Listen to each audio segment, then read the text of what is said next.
my grandfather lived in Clark County, 16 years old.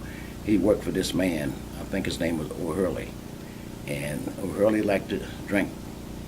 And he came in one morning and he started kicking people in the butt and all that type of stuff. My grandfather, when he got to my grandfather said, I don't mind working. I'll do everything I can, but I don't want nobody kicking on me, beating on me.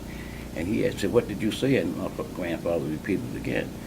And he reached up to some kind of something hanging in the barn. I forget what they call it.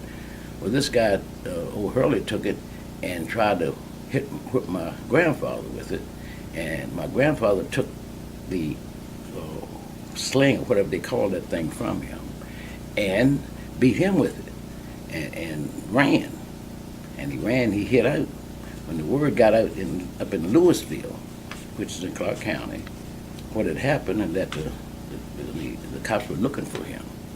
Well, he hid out, and his father and his mother, Rachel and Thornton Taylor, they helped to establish a church up there.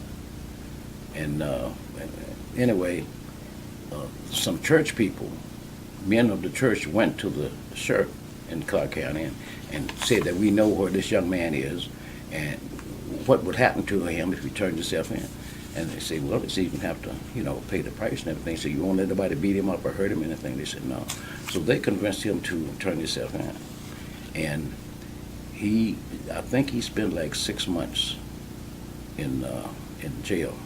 And shortly after that, he went to Washington.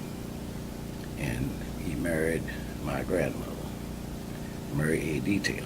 She went to Washington, I think, with some people that she worked for. And she was, they were courting, and she encouraged him to come to Washington. Anyway, that's where my father was born, in Washington. After my father was born in 1906, they came back to Jefferson County. He lived in Morristown, and eventually, Ripon and places, and then eventually into Charlestown. That's part of our history. I think he said at one time they walked from Morristown to Ripon to go to school before there was a school there. And I got pictures of him, my father, in the school in Ripon, and he must have been maybe 12, 14 years old. Him and his brother and a couple other people.